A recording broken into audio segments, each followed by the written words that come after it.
In this episode of Podcast Tactics, you will discover how to create short yet beautifully produced podcast episodes.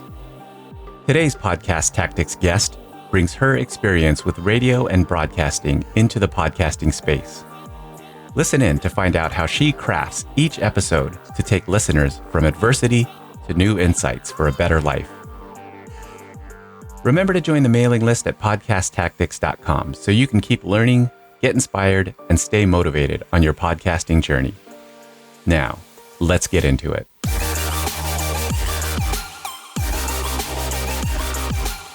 Joining me at the mic is Meg Lindholm in Fargo, North Dakota. Meg, thank you so much for joining me on the show. Yeah, thank you for having me. This is great. Well, I'm excited to have a conversation with you. I listened to quite a few of your episodes, but I'm going to let you talk. Tell us, what's the name of your show and what's it all about? Okay, well, the name of the show is Uplifted. It's actually a podcast and a blog. And if I can get myself really together, it will one day also be a YouTube vlog. But really, the whole idea for it came about, there was sort of a confluence of my being at home with COVID and not being able to really do very much. I had been engaged in a job search and I just suddenly was like, well, that's not happening.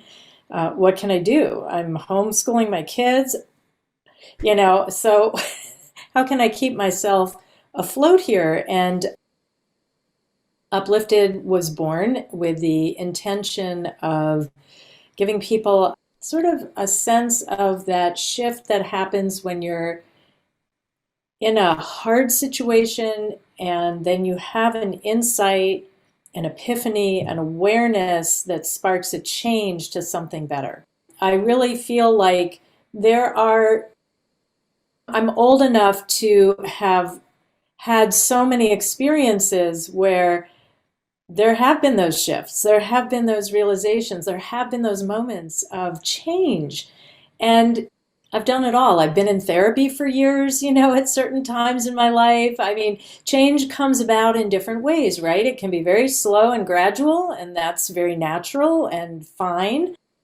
And often, kind of what needs to happen. But there also can be those moments where you just say something or you have a thought that's different from anything you've ever thought before, and you can sort of set your life in a different track, and it can be a better track. So I didn't want to be just like feel good, oh, if you do these 9 things, you'll have the life you've always wanted. I felt like that was a little simple, and lots of people are doing that. And I mean, I read those things. It's not like I'm above or put myself in some other higher place. I mean, I love those lists, but I also love storytelling. And I felt like my life had enough stories that I could use as a way to help inform others, I guess would be the way to put it. And then within that, bringing in mindfulness techniques and wisdom teachers and voices from other people who can weigh in on how we can shift from one way of thinking and living life to something a little better. I do want to talk, about your episodes, but before we do that, I want to keep it a little bit high level right now and talk about your background do you have a background in broadcasting? Talk to us about that. Yes, a lengthy one. I mean, I started in college, and that was a few decades ago now. I went to UC Berkeley and literally saw a flyer up on the wall of a building, one of the campus buildings, that said, "Come to a radio meeting." And I was like, oh, that sounds kind of interesting. I'll go check that out. Well, that really started me on this trajectory that hasn't been constant, but has been something I have come back to time and again in my life. So I really did cut my teeth in both commercial radio in New York, and when the station I was working for kind of started to slide downhill, as many stations did, back in the days when radio was kind of like not anything people really wanted to be connected to or listen to. It was like cable TV, we've got 99 channels. Like, wow. So then I made a switch over to public radio and produced the Brian Lehrer show for a while in New York. And he's still on the air. I mean, it's amazing. I mean, even here in Fargo, he's doing a national show now, one night a week. And it's like, I turn on my radio and it's like, there's Brian. Oh my God. I even wrote a podcast episode kind of about reliving some of that experience. But yeah, so I've sort of like hitched my wagon to public radio. And then it really was COVID and this stay-at-home situation that opened the door to me saying, okay, it's time I try my hand at actually doing a podcast, because I wasn't so worried really about the mechanics of writing and narrating and editing, which is something that's new for a lot of people. That wasn't actually really the challenge for me, although of course it is a challenge. But the bigger challenge was, how do I like put it out to the world? What is this whole, I spent months trying to figure out which podcast host I was going to go with. I mean, I can obsess things to the nth degree. And I was like, Buzzsprout, Podbean. I mean, they're like a zillion and they all sound great. And it's like, how do I choose? It felt so monumental which company I was going to go with. And so I chose Simplecast based on basically recommendations from people that I like and respect. But it's like that was the piece that I had never done for anything, and that I knew I kind of needed to be able to do in order to call myself a podcaster, as opposed to a radio producer, which had always been my title, was radio producer, whether I was producing the Brian Lehrer show in New York or producing my own grant-funded project through the public radio station here in North Dakota. I couldn't move beyond that. It felt for years and years it was great. I'd never questioned it. And then suddenly it became like a small box and I needed to figure a way out of it.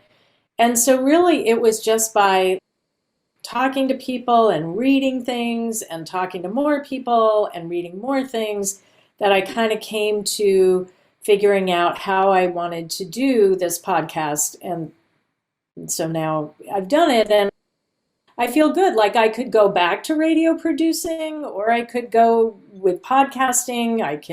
I've done some teaching. I mean, I feel more, I guess, well-rounded and current in the climate that exists today in 2021.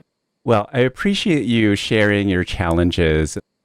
Just because obviously my question about, do you have broadcasting experience was a total setup.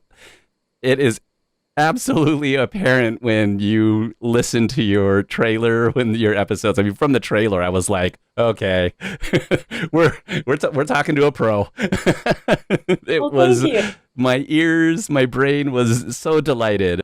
The sound quality, the way you put your episodes together, just so next level. And just from, the geeky kind of podcasting perspective that I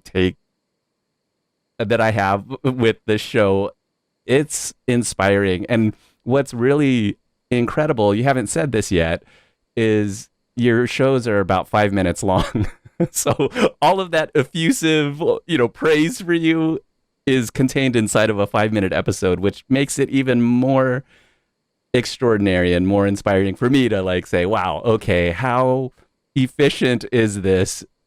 And the content is impactful on top of all of that. So you've got the technical prowess, I'm going to call it, and then you've got just wonderful, impactful content that makes a difference in people's lives, all wrapped up really nicely in 5-minute, 5, 6, 7-minute episodes. It's an accomplishment. Well done. Thank you so much. I mean, honestly, it's so great to hear you say that, because I think that, and I know I don't speak for myself when I say that I'm a little bit of an introvert. I like working on my own, but I think, especially when you're putting your own stuff out there, I'm not working on assignment. Nobody's like telling me, okay, yes, go and do this. It's really your own creation. And you don't really know, are people liking this? Is it good? Do people want to hear this? Does it mean anything? I mean, I think these are all questions that creators throughout history have had to wrestle with. We're all on our own like trajectory and having to have confidence and faith in what we're doing in order to do it. And I just so appreciate hearing your words, because there are times when I just kind of go, you know what, if I stop this today, like who would care? Like nobody, like Well, now it you know doesn't. somebody who would care. I would email you Oh, incessantly and say why. you're so kind.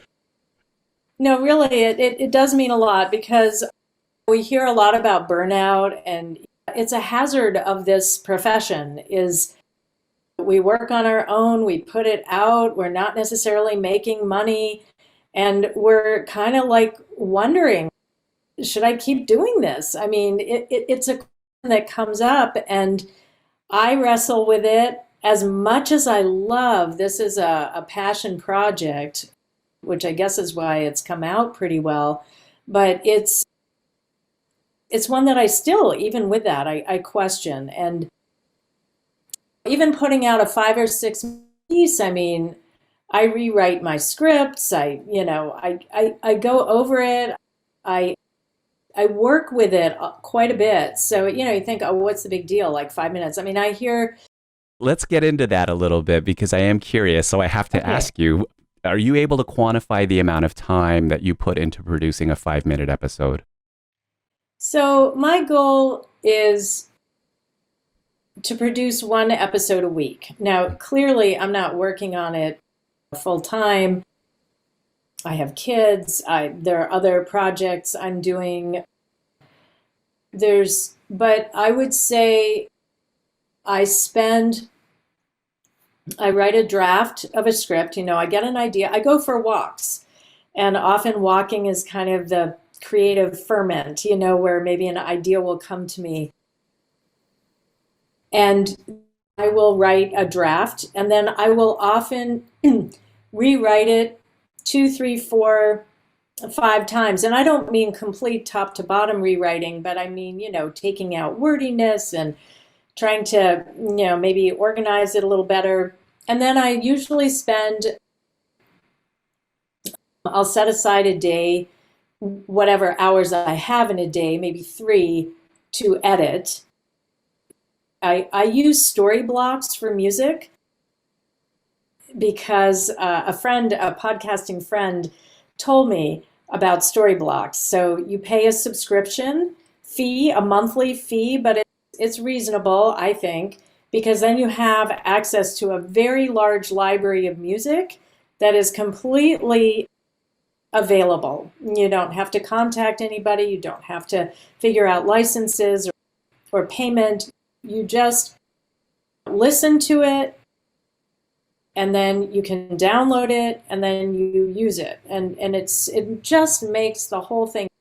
If you love music as I do and you want music to be a part of it, you can find a lot to work with. So I use story blocks, and then I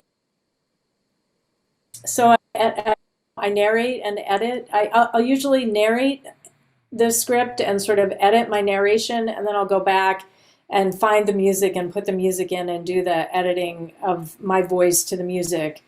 And then that's pretty much it. From end to end, about how much time is that for you? Mm, maybe 15 hours is kind of a guesstimation. I'm not exactly sure, and I'm sure with some it takes a little longer. I just I just wrote an episode where I'm incorporating Tara Brach, who's a Buddhist teacher, and So I went and listened to a lot of her stuff to try to find clips that I could download. Yeah, and you know what I love about this, James, is I feel like it is an ongoing learning process. Like I am really learning, I'm learning about marketing, I'm learning about how to incorporate sound. I made a decision at some point that I didn't really want this to be an interview podcast, partly because I feel like there's a gazillion of those out there, and I enjoy writing, and I wanted to give my writing more freedom to be the central feature. And I I also find interviewing, if I wanted to do something short and I wanted it to be tight and succinct, I did a couple of interviews and they were long. And I was like, oh my God, I could spend a week just trying to figure out what little snippets out of this hour-long interview I'm going to use. And it just felt overwhelming to me. And then I just thought, and then we'd go off on tangents and it was like, so I just thought there aren't that many short podcasts out there, and everybody says that's a niche that needs filling. And I love good writing. I love, for example, I don't know if you're familiar with Nate DeMeo and his Memory Palace podcast. It's one of the Radiotopia, it's in their collection, and it's all him. And the episodes aren't super long, they're maybe 20 minutes, 25 minutes. And basically, he tells stories of people in history. And I don't know, it's just beautifully written, beautifully produced, beautifully done. So he's one role model for me. I think we all need role models, right? We all need people that we look to and we go, I'll have what he's having. I want to do that, I get it. I get it. Yeah. I think you're extremely successful with how you're putting your show together. I mean, it is beautifully done. And like I said, the sound, the writing, top to bottom, beginning to end, just a delight to listen to. Can I ask which ones really stood out? Because I'm actually going to enter one in there's something called the On Air Fest. So the one that really stood out to me, and I don't know why, but maybe it's because I'm in this mode right now. But anyway, I'll just say it. The social media as a practice for letting go. That one, maybe it's because I'm on a social media like shift or something, but I was like, oh, I'm going to listen to that for sure. So that one really stuck out. I love what you said about it's an opportunity for letting go, like looking at social media as an opportunity for letting go. And I even went a little further with that too. And I was thinking about my podcast as, an opportunity for letting go of certain things that I get attached to with this show. I mean, I'm very early on as the recording of this, at the recording of this episode, I've only published 3 episodes. But of course, like every obsessive podcaster that's out there, I'm looking at numbers, right? And so there's room for me to let go of that. Yes. Oh, you know what? It is a lesson I have to tell myself all the time because I go in and look at my numbers and Yeah. I'm like, huh? Like, what? So yeah, it is really something to not get too caught up in the numbers, like to take that kind of long view, that if you're doing something, it's going to take time. I mean, that old expression, Rome wasn't built in a day. I mean, we just have to let go of that, kind of frantic need to get this sense of, huge listenership. I mean, if it just doesn't happen that way for most people. Yeah. So Yeah.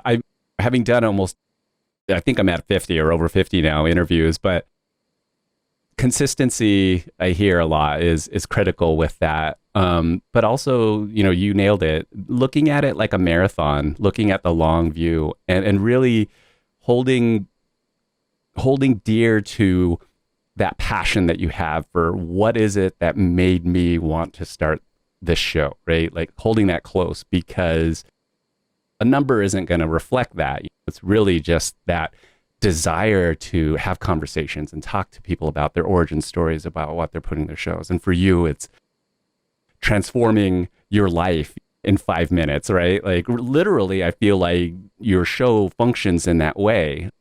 I wish it was every day that you could put one out, but I don't want you spending 15 hours a day to put a 5 minute episode out. Like that's just not fair. I mean, I know it's a big ask.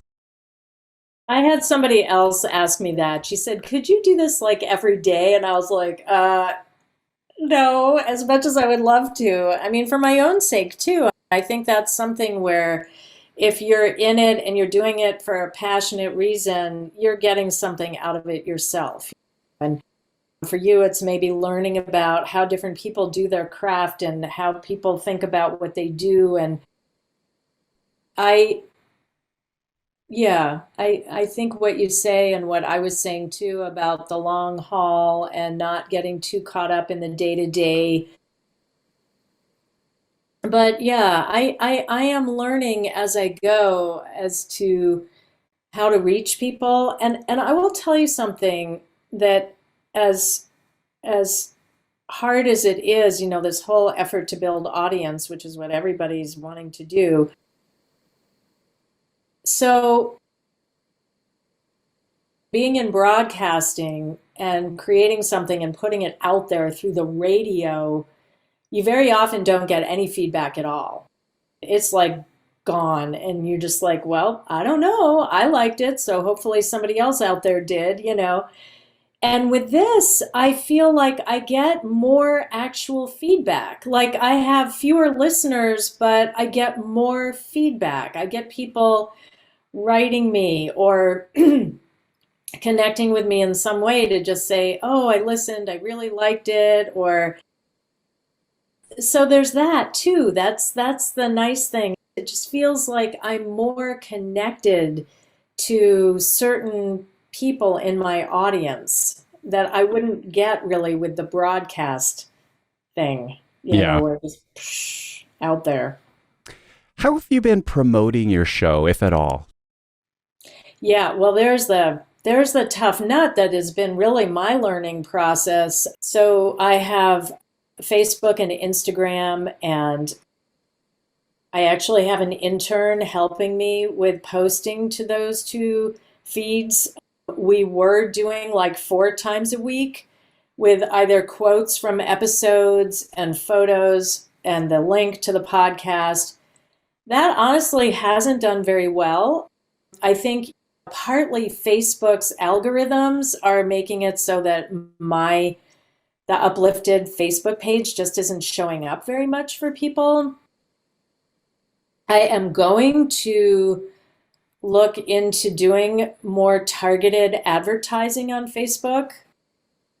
I talked to one guy who actually has a blog, and he's had quite a lot of success just doing Facebook ads. He says the capacity, the capability of reach is infinite. Like you will never run out of potential audience that way. Again, you put in your filters and you try to reach the people that you think would relate or respond. I haven't actually done that yet, but I am thinking to do that. Otherwise, it's been pretty much like just sending out Facebook posts in messages to pages and groups that I think would be interested in saying, hey, you might want to, like, I really pushed out this episode I did about seeing myself through my son. And so I just shared the Facebook post with that particular episode I just typed in parenting into the search box, and all these different pages and groups came up, and I just sent little notes saying, hey, your audience might want to listen to this episode where I talk about trying to relate better to my son. And I did get a little bit of response that way, but I don't do interviews, so I can't like bring people on because I'm not doing that. I'll tell you one thing I am thinking to do is actually incorporate bits of podcasts as sound bites that I can then tag those podcasts in social media posts.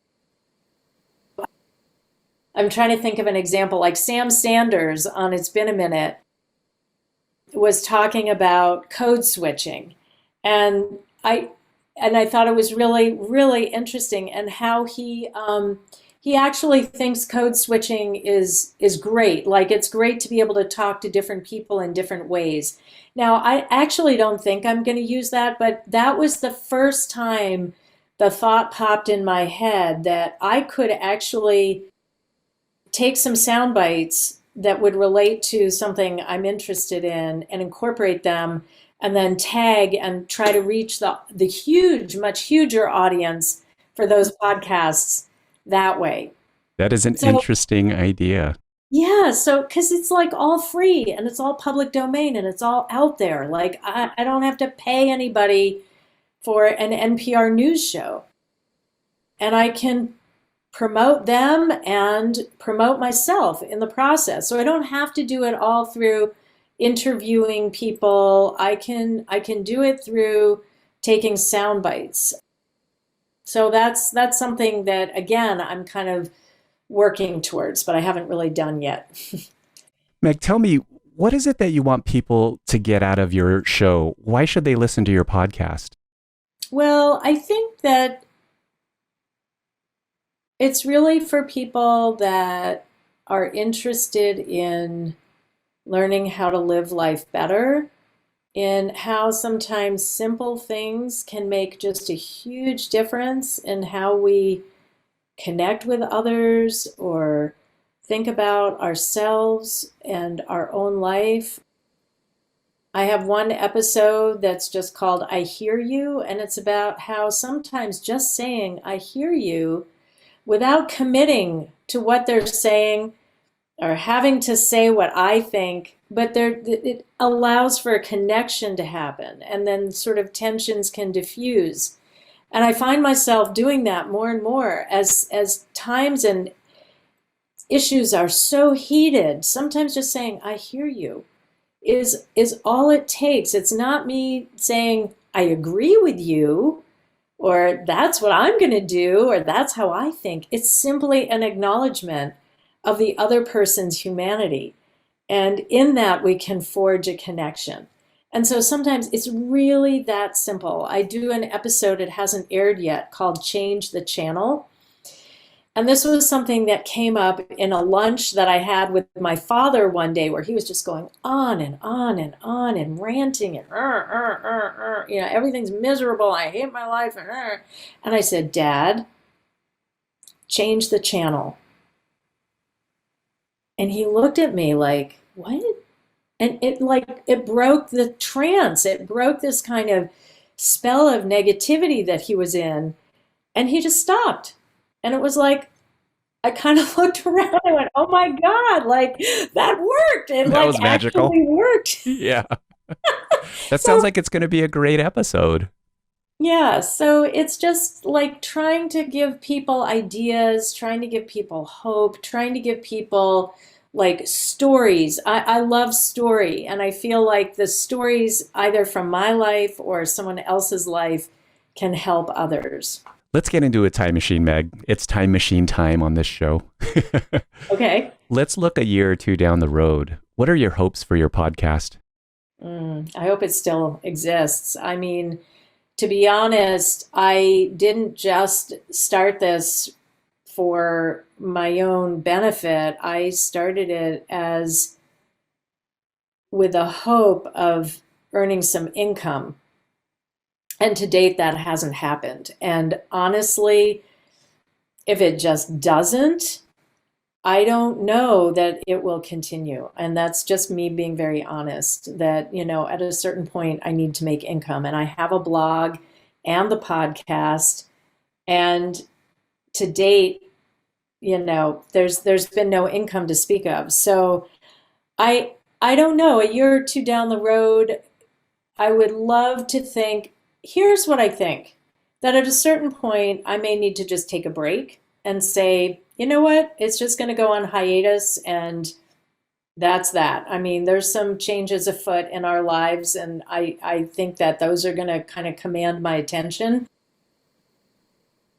But that at some point I might resume it. And yes, I might have to go back and rebuild that audience and but I feel like if it's something I really love, I will continue in some way or form. So, Well, I have to say, I hope you do continue it, and I hope it grows in such a way that it does prove to you that you should continue it. Meg, please tell us where people can learn more about you and your podcast. okay, so anyone can go to upliftedpodcast.com. That's just one word, Uplifted Podcast. It's on Apple, Stitcher, Google, Amazon. It's on all the major podcast players. But the website will give you all those different options to subscribe. And there is the blog that one can subscribe to. On the blog, I get to use my photography love and incorporate a lot of images into the blog that I don't obviously have in the podcast, and hyperlinks to different things that I talk about. I don't want to neglect mentioning that. And then there's the Facebook page. Anybody can go on Facebook or Instagram and find Uplifted Pod on Instagram and Uplifted Podcast on Facebook. Well, I'll be sure to get all that in the show notes so that people can connect with you on social media and get over to your website and your Facebook page. Meg, thank you so much for coming on the show. I appreciate all of your wisdom and just your advice. It's so valuable. I'd love to keep in touch and maybe catch up 6 months down the road. Hopefully you're still doing what you're doing. We can chat about, how the progress has been. Let's make that happen if you can. I would love to, James. And again, you've given me such a wonderful boost to my day, my week, my month, my year. Makes me feel like I'm not just doing this, in a vacuum, but that it is appreciated. And I mean, I know that it is, but it's really nice to have your affirmation as well. It's very meaningful to me. So thank you. The name of the show is Uplifted. Meg, thanks again. I wish you continued success. Thank you, James. I've really enjoyed this very much. Thanks again to Meg Luther Lindholm. Check the show notes for links to learn more about Meg and her beautiful podcast, Uplifted. Please let me know what you got out of this episode by leaving a review on podchaser.com. The show notes has info for how to do this, and feel free to make suggestions for what I can do to make this show even better for you. And make sure you follow Podcast Tactics to learn even more about podcasting in future episodes. Thank you.